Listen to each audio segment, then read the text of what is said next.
তুমি তোমার বাড়ির মানুষের সঙ্গে যোগাযোগ না রাখলেও আমি ঠিকই আছি। তুমি তো আমার ভুলে গেছিলাম। আমার বাড়ি থেকে আমার বিয়ে ঠিক করছিল, কিন্তু আমি রাজি হইনি। আমি এতদিন ধরে তোমার জন্য অপেক্ষা করে আছি।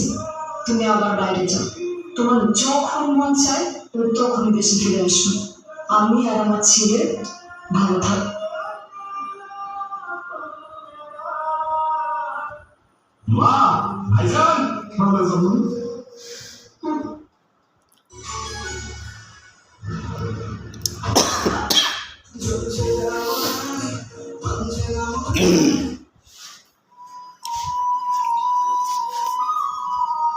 কত দুঃখ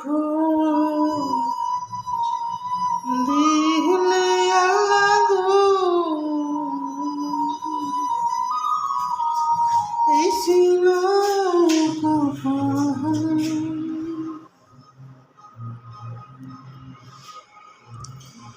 কতই কষ্ট